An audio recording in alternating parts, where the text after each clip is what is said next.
Good evening. I wanted to take a few minutes on this Sunday evening to talk to everybody about a question that I have been asked a lot lately. And I want to give Hoosier voters a good, solid, legitimate answer to the question, why aren't there any libertarians on my May 3rd primary ballot? And this is an interesting question and a legitimate question, and one that I think needs to be answered. And realistically, you need to know the truth, not the propaganda that is so often put out there by the mainstream media and our friends in the two old parties, the Republican Party in Indiana and the Democrat Party in Indiana. Because the truth is that the Republican Party and Democrat Party have crafted state laws that allow them to conduct closed primaries the first Tuesday in May for the stated purpose is for them to allow voters to have a voice in electing their candidates, their nominees for the general election. The truth of the matter is that they utilize a taxpayer-funded public election forum in order to provide an extra opportunity for the two old parties to promote their candidates, advertise, and probably most importantly to them, it gives them the opportunity to give you an opportunity to tell them whether you're a Republican leaning or Democrat leaning voter.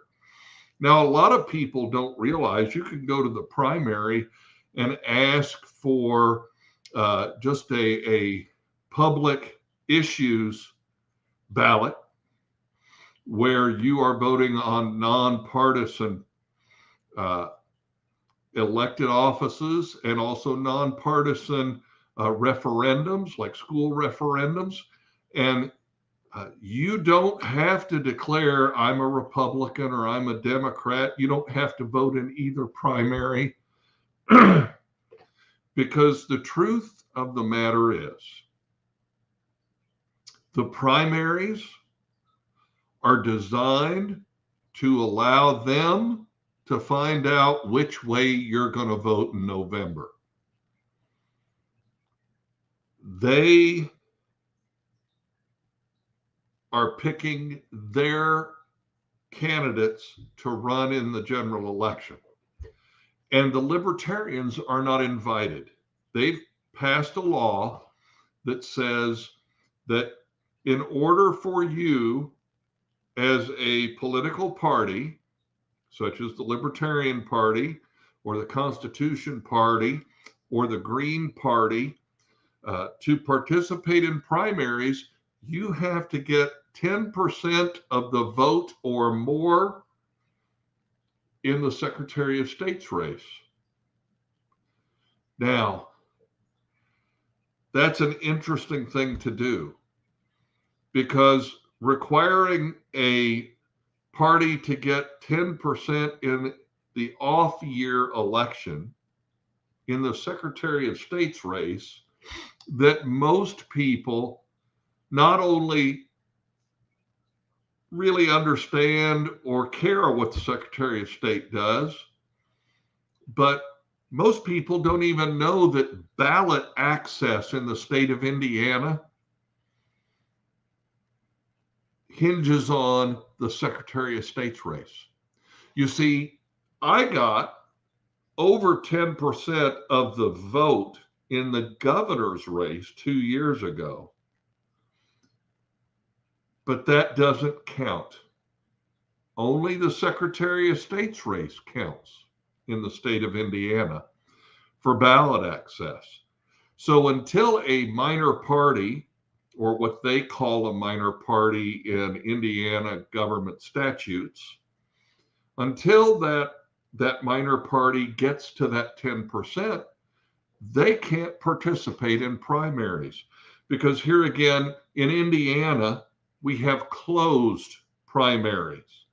You have to declare that you want to vote on the Republican primary or the Democrat primary in order to do so. And when you do that, you're only voting for Republicans or Democrats on your primary ballot. It's not like the general election where you have all the candidates and you can pick the candidate you think is best suited to represent you in government. It's the primary is nothing more than a taxpayer-funded marketing scheme. And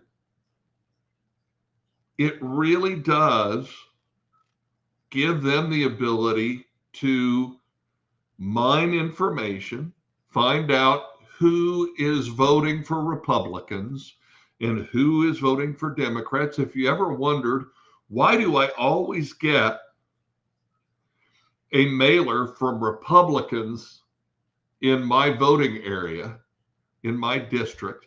It's because they have your voting information. They know that you voted in the Republican primary, so they send you their marketing materials to keep you engaged to vote in November for them. Think about that.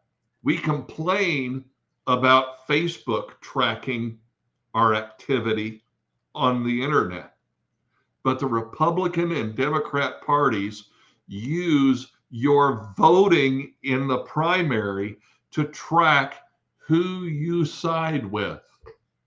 As a matter of fact, many of the new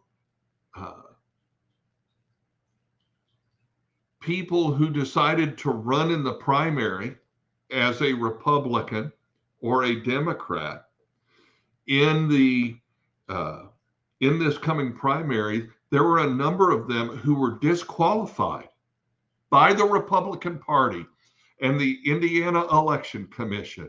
And they were disqualified because they hadn't voted in Republican primaries in the last 2 primary elections. Now, folks, that's not freedom. If you can't, if you have to prove that you voted in previous primaries in order to run for office, I'm sorry, but the truth, you're right. That is very shady. That is shady. Because the truth is, what they're doing is they're creating new laws to restrict people from running as a Republican or a Democrat. Now, here again, what a lot of voters don't know is that you can't just get on the ballot as a Republican or Democrat and run in a primary. People have asked me for 2 years, why won't you run as a Republican? They tell me, oh, you'd win if you'd run as a Republican. No, I would not. And the reason that I would not is because the Republican Party has very tight control over who runs on their primary ballot. And if I tried, they wouldn't allow it because they don't want me. Because I stand for things they no longer stand for. Now, You'll see a lot of new libertarians on the ballot in November, in the real election, in the general election where your voice can be heard. Because the rules for getting on the general election ballot are not the same as the rules for getting on the primary ballot. Now, if I had my way, we would have, if we have a primary at all, which I would argue, the Libertarian Party, we have a convention. We had ours the first weekend in March, and we nominated all of our candidates. For example, Jeff Maurer, our candidate for Secretary of State. You can find out more about him at Maurer, Maurer, for Indiana.com. And we nominated him at our convention, and we paid for our convention. Taxpayers didn't. Not a dime of taxpayer money was spent for the Libertarian Party to nominate our candidates for the November election. But taxpayer money is spent on the primary election for Republicans and Democrats because they want you to pay for them to be able to market their candidates to you. Think about that. And while you're thinking about that, think about this. Every vote in a primary, they know that you voted for one party or the other. Why should they know that? That shouldn't be public knowledge. Your vote is supposed to be private, anonymous, if you will, but not in the primaries. They know you voted for Republicans or Democrats, and you can only do one. You can't vote for Republicans for your state Senate district and Democrats for your state House district. Oh no, one or the other, but not both. They are very, very tricky in how they manipulate voters in the state of Indiana, which is here again why many of us have said that, voting integrity has been an issue for decades. It's not new.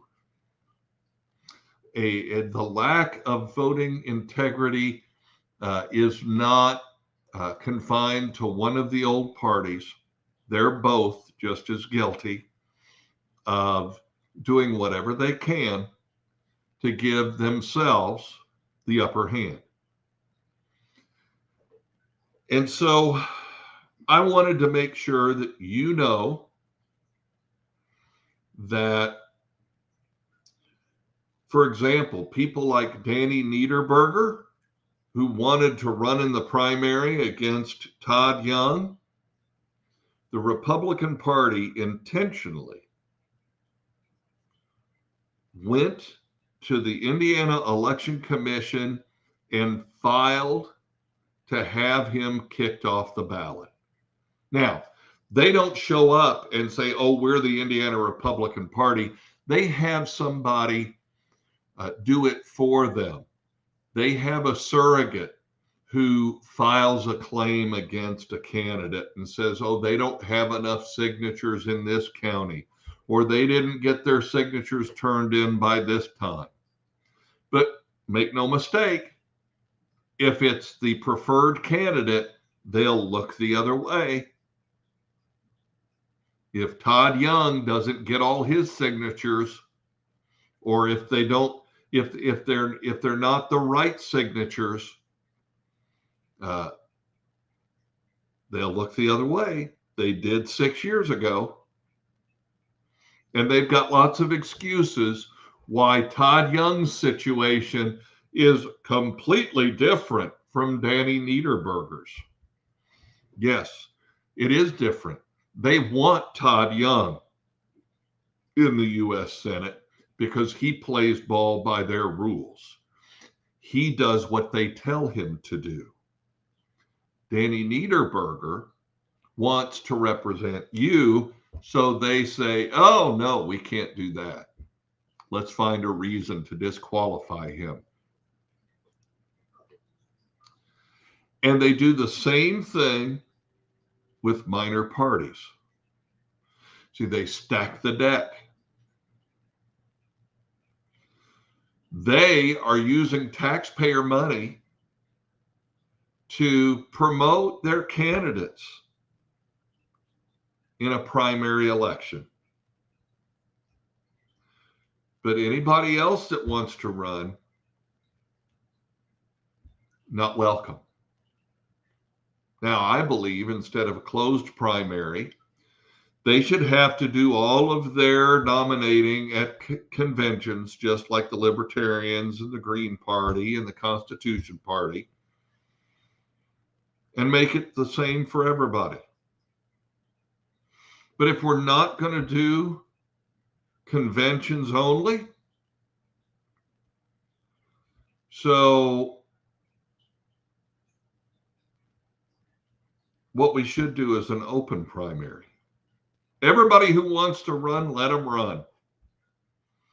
And we go and we vote, and the top 2 vote getters or the top 3 vote getters run again in November, regardless of party.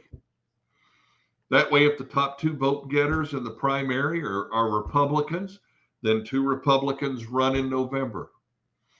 If the top 2 vote getters are a Libertarian and a Republican, they run in November. You see, I don't care whether you do open primaries or if you do away with primaries, but the closed primary system, too many problems arise. One, most voters don't understand how it works, which is why people are asking me, why are there no Libertarians on my primary ballot? We need better voter education in Indiana.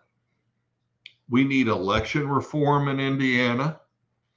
And we need to understand that allowing the Republican Party and the Democrat Party to decide for us how elections will be done is basically having the foxes guard the hen house. So I just wanted to take a few minutes and discuss that. Thank you for listening. Have a great rest of your evening.